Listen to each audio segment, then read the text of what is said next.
Welcome to our channel. Today we how to subscribe with Discover app freeze and unfreeze easy tutorial step by step clearly. Open the Discover app on your device.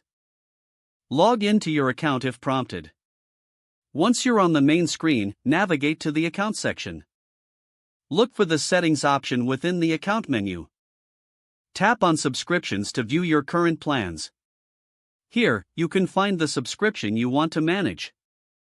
To freeze your subscription, select the option for Freeze Subscription. Follow the on-screen prompts to confirm the freeze.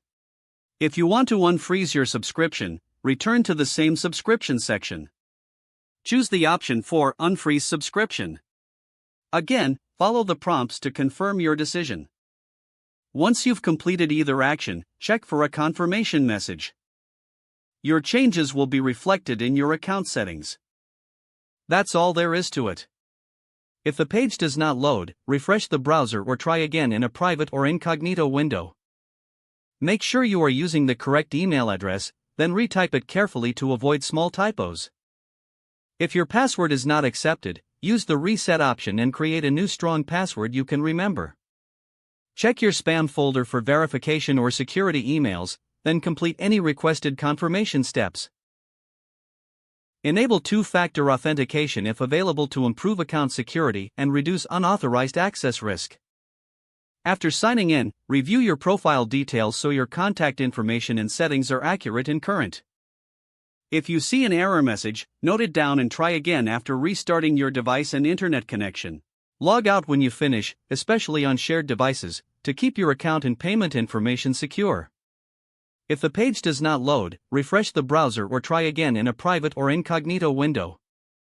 Make sure you are using the correct email address, then retype it carefully to avoid small typos. If your password is not accepted, use the reset option and create a new strong password you can remember. Check your spam folder for verification or security emails, then complete any requested confirmation steps. Enable two-factor authentication if available to improve account security and reduce unauthorized access risk. After signing in, review your profile details so your contact information and settings are accurate and current. If you see an error message, note it down and try again after restarting your device and internet connection. Log out when you finish, especially on shared devices, to keep your account and payment information secure. Don't forget to like this video and subscribe to our channel for more step-by-step tech guides.